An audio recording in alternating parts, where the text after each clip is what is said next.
Okay, so dear students, let's start our today's session and that is a first order reaction. कल ना हम लोगों ने zero order reaction पढ़ाई किया था. ओके, तो देखो आज फर्स्ट ऑर्डर रिएक्शन पढ़ाई करना है. पूरा कंसेप्ट बहुत शांति से, हेडफोन लगा लो, अपना कॉपी ले लो एंड शुरुआत करते हैं फर्स्ट ऑर्डर रिएक्शन के ऊपर. दोनों थियरी बच्चों बहुत इंपॉर्टेंट है. Zero order reaction and first order reaction दोनों बहुत इंपॉर्टेंट थियरी है. तो शुरुआत करते हैं फर्स्ट ऑर्डर रिएक्शन. मान लीजिए कि आपको कोई एक रिएक्शन दिया गया है, वो रिएक्शन आपको दिया गया है R से P वाला. ओके, यहां पे R क्या है बच्चों? R है हमारा रिएक्टेंट. P क्या है बच्चों? हमारा P है हमारा प्रोडक्ट. R हमारा रिएक्टेंट है, P हमारा प्रोडक्ट है. अभी ध्यान से देखना, हमने मान लीजिए रिएक्शन को शुरू किया था t is equal to 0 time. जब हमने रिएक्शन शुरू किया होगा सो उस टाइम पे आपको कॉन्सेंट्रेशन ऑफ रिएक्टेंट कितना मिलेगा? R note. ये आगे की थियरी में भी ऑलरेडी हमने देखा है. Okay, now when t is equal to, जब हम लोगों ने टाइम को कंसीडर किया t, उस टाइम पे कॉन्सेंट्रेशन ऑफ प्रोडक्ट मैक्सिमम बनेगा एंड कॉन्सेंट्रेशन ऑफ रिएक्टेंट वो डिक्रीज हो जाएगा, कम हो जाएगा RT जितना. ओके, तो अगर आपसे कोई पूछे इनिशियल टाइम क्या था, तो इनिशियल टाइम था रिएक्शन के लिए T is equal to 0. Final time क्या था बच्चों? सो फाइनल टाइम था T is equal to T. अब ये दोनों चीज हमारे क्लियर हो चुकी है, तो ध्यान रखना इनिशियल कॉन्सेंट्रेशन कितना था.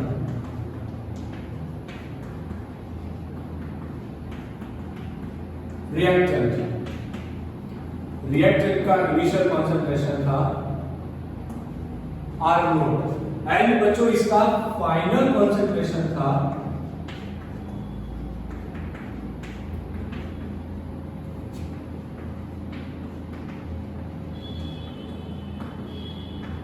ये था बच्चों RT. ओके, बस ये बेसिक चीजें हैं जो आपको ध्यान रखनी है. पूरे इक्वेशन के दौरान इसी चीजों का यूज करना है. अब जैसे दिया गया है कि given reaction is a first order reaction, तो शुरुआत करते हैं. Given reaction is first order reaction. अगर बच्चों ये फर्स्ट ऑर्डर रिएक्शन है, इसका मतलब ये हुआ, अगर आप लिखे रेट इज इक्वल टू, यहां पे लिखेंगे K, यहां पे लिखेंगे रिएक्टेंट का कॉन्सेंट्रेशन, रेस टू 1 हो जाएगा. ओके, अब रेट आप लिखेंगे माइनस dr बाय dt से इज इक्वल टू K आएगा, मल्टीप्लिकेशन में R रेस टू 1 जाएगा. ओके, नाउ अब ध्यान से देखना. अब आगे भी ऑलरेडी हम लोगों ने ये काम किया था कि जब भी डेरिवेशन आए तो डेरिवेशन निकालने के लिए आप लोग इंटीग्रेशन का यूज करो. So integrating on both side,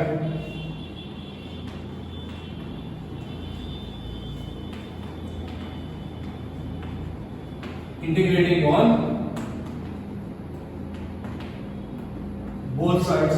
अगर आप लोगों ने दोनों जगह पे इंटीग्रेशन लगाना शुरू किया, so integration dr by dt is equal to integration minus a dt. Okay, done. अगर आप टेक्स्ट बुक निकाल के देखोगे तो पहले जनरल इंटीग्रेशन दिया है विदाउट लिमिट वाला, बाद में लिमिट पुट करके दिया है। दोनों सब लोगों का मतलब जो है वो एक ही होता है। तो मैं आपको एक जनरल तरीका बता देता हूँ, वही फॉलो करो, उससे आपको दिक्कत कम आएगी, बहुत आसानी से आप काम कर पाओगे। अब यहाँ पे फिर से वही बात लास्ट थियरी वाली, यहाँ पे हम लिखेंगे बच्चों अपर लिमिट, एंड यहां पे हम लिखेंगे बच्चों लोअर लिमिट। तो ये दोनों चीज बहुत इंपॉर्टेंट है कि कैसे लिमिट सिलेक्ट करना है। शुरुआत किया था t is equal to 0 time से, ओके। उस टाइम पे कॉन्सेंट्रेशन दिख रहा था r नोट जितना। जब टाइम हो गया t जितना तो कॉन्सेंट्रेशन हो गया rt जितना, बस बात खत्म। अब ध्यान से देखना, याद रखना, बायो के बच्चों के लिए बहुत इंपॉर्टेंट चीज है। यहां पे हम एक चीज याद रखना, हम लोग क्या करेंगे बच्चों, यहां पे ये जो dt है, यहां dt नहीं आएगा, यहां पे r आएगा। ये चीज एक बार देख लेना, ओके। dr by r आएगा, r नीचे गया, dt ऊपर गया, ओके। ये r जो है उसे नीचे लिखा है, जो dt है उसे ऊपर दूसरी साइड पे लिखा हुआ है। अब ध्यान से देखना, 1 upon r into dr integration, इसका वैल्यू ln r होता है, इसका वैल्यू बच्चों ln r होता है। सो ln r ये हमने लिखा, इसका इंटीग्रेशन अब हम यहां पे लिखेंगे बच्चों r नोट, यहां पे हम लिखेंगे rt is equal to minus k t, यहां पे आएगा t, यहां पे आएगा 0। अब ध्यान रखना, जब भी आप लोग लिमिट का यूज करते हो तो आपको इंटीग्रेशन कांस्टेंट को डिफाइन करने की जरूरत नहीं होती। अब कई सारे बायो के बच्चों को क्वेश्चन होता होगा कि सर ये इंटीग्रेशन कांस्टेंट क्या चीज है। अगर हमने लिमिट को रखे बिना इसका डेरिवेशन सॉरी इसका इंटीग्रेशन किया होता तो मुझे यहां पे मतलब कोई एक साइड पे प्लस i मतलब इंटीग्रेशन कांस्टेंट रखना पड़ता, पर यहां पर मैं क्या कर रहा हूं, लिमिट के साथ इंटीग्रेशन दे रहा हूं, मतलब फाइनाइट इंटीग्रल है, डिफाइंड इंटीग्रल है। अगर डिफाइंड इंटीग्रल की बात आती हो तो आपको c की वैल्यू रखने की कोई जरूरत नहीं है, ओके। अब हम लोग क्या करेंगे बच्चों, इसका वैल्यू रखेंगे, लिमिट रखना है ln rt minus ln r naught, okay, is equal to minus kt। अभी आप ध्यान से देखो, हम ये माइनस साइन को सामने दे देते हैं, तो माइनस ln rt, यहां पे हम लिखेंगे ln r naught is equal to kt। अब माइनस अंदर देना है, so ln r naught minus ln rt is equal to kt। चलो माइनस निकल गया। अब जैसे आप लोग ऑलरेडी जानते हो बच्चों, लोअर स्टैंडर्ड्स में इस चीज को पढ़ाई किया है, ln a minus ln b को ln a बाई b लिखा जा सकता है, ओके। तो यहां पे हम लिखेंगे ln r naught by rt is equal to kt। अब बहुत सारे बायो के बच्चे जो ये वीडियो देख रहे हैं उसे क्वेश्चन होगा कि ये ln क्या है। ln बच्चों नेचुरल लॉग, मैथमेटिक्स में जो लॉगरिथम होता है उसका रेडिक्स जनरली 10 होता है, पर जब उसका रेडिक्स स्मॉल e हो जाए, उसका रेडिक्स जब स्मॉल e हो जाए, मतलब कि अगर आप देखो तो log बेस 10 बोलते हैं, अगर इसी log का बेस e दिया गया हो तो इसे नेचुरल लॉग या फिर ln बोला जाता है। बस इतना है, बहुत इजी है, यहां तक हम लोग आ चुके। अब हम क्या करेंगे, ln टू log कन्वर्ट करना है। अगर ln टू log कन्वर्ट करना हो तो 2.303 से मल्टीप्लाई करवाना, log बेस 10 यहां पे आएगा r naught by rt is equal to k, whole denominator t। बस बात खत्म। ये आ गया के का वैल्यू, के मतलब रेट कांस्टेंट, के मतलब रेट कांस्टेंट या फिर वेलोसिटी कांस्टेंट।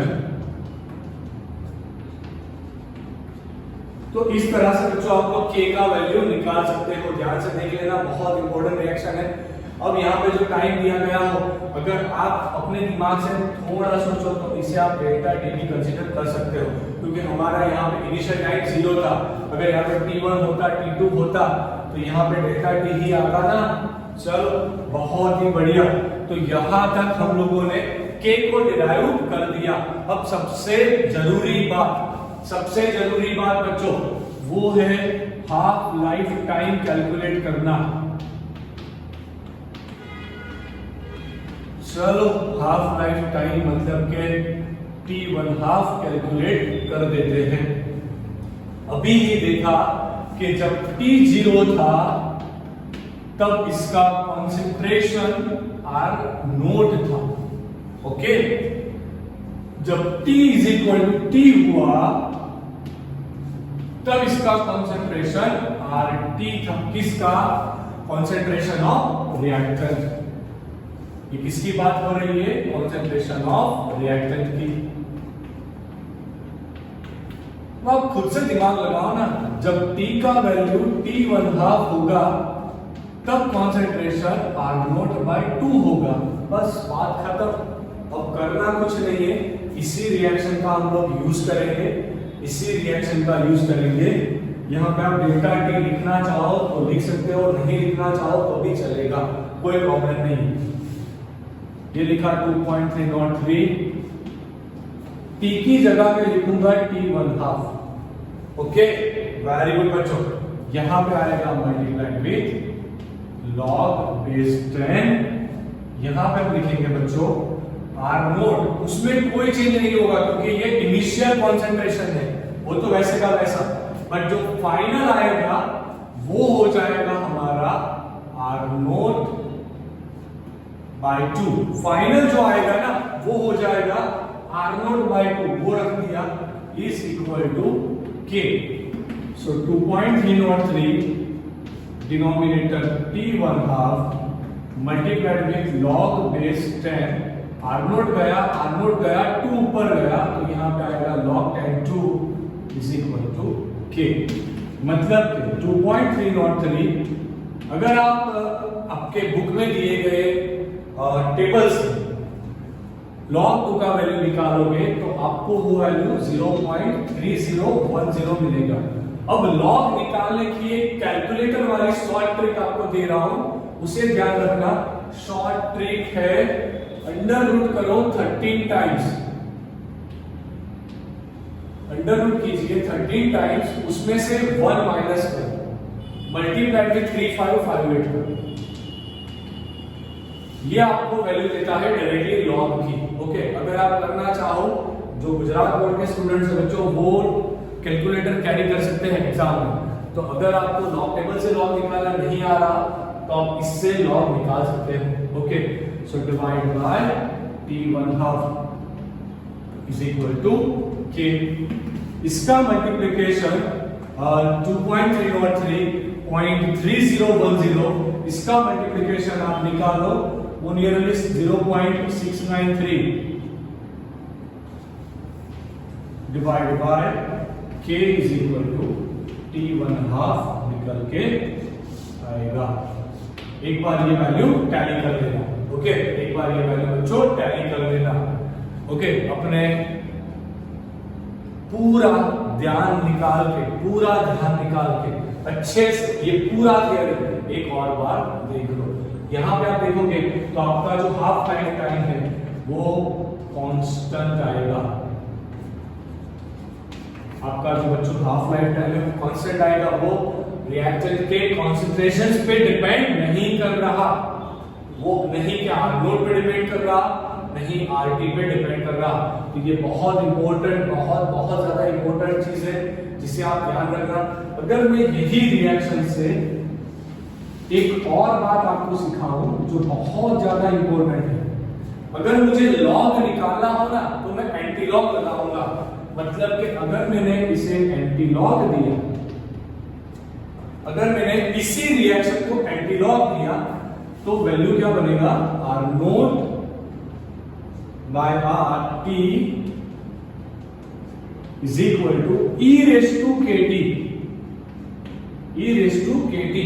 अगर आप चाहो तो आप लिख सकते हो R naught is equal to R T e raise to K T, e raise to K T. तो इस तरह से भी आप ये लिख सकते हो एंड इसे इंटीग्रेटेड रेट लो बोला जाता है,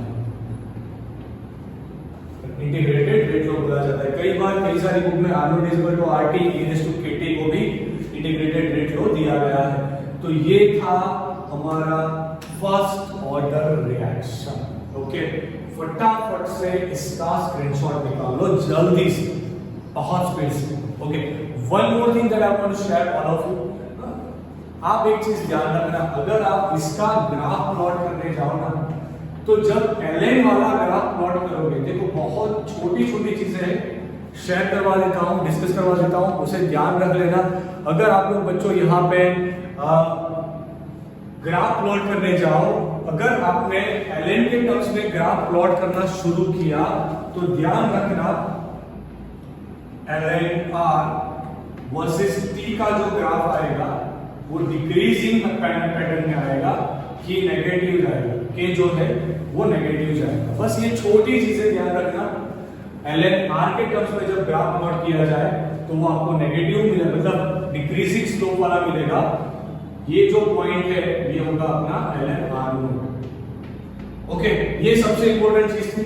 दूसरी एक छोटी इंपॉर्टेंट चीज है, अगर आपने बच्चों log r naught by r इसका वैल्यू टाइम के रिस्पेक्ट से निकाला तो ये ग्राफ आपको बीच से निकलती हुई एक लाइन मिलेगी जिसका स्लोप होगा k bye 2.313।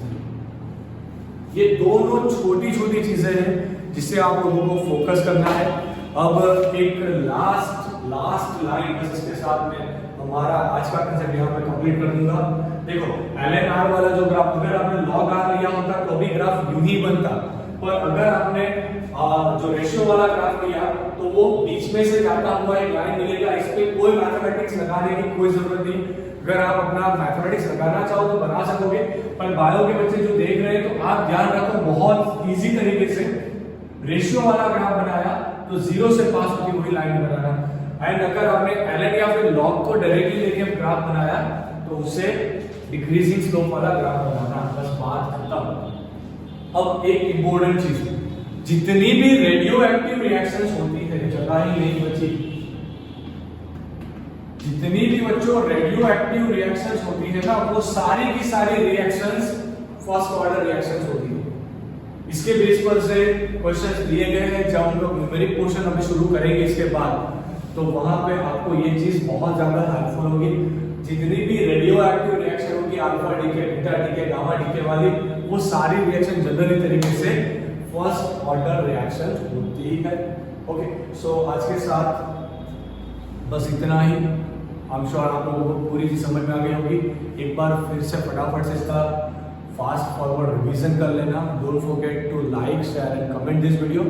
One more thing that I want to share, मैं हर रोज बताता हूँ, फिर से बता रहा हूँ, फिजिकल केमिस्ट्री को कवर करने का एक ही तरीका है, आप मैक्सिमम इसको पोटेंशियल देके, अपना पोटेंशियल इसको मैक्सिमम देके इसके बेसिस से क्वेश्चन करना शुरू करो। आपको बोलेंगे सर अब क्वेश्चन कैसे किया जाए, तो क्वेश्चन करने का तरीका, छोटा छोटा कोई भी क्वेश्चन उठा लो बुक से, इंडेक्स वाला, एंड जाके देखो क्या आपको ये कंसेप्ट समझ में आ रहा है कि नहीं आ रहा है। जीरो ऑर्डर कंप्लीट हुआ, फर्स्ट ऑर्डर कंप्लीट हुआ, हमारे सिलेबस में सेकंड ऑर्डर तो है ही नहीं। Okay, so thank you, take a screenshot fast.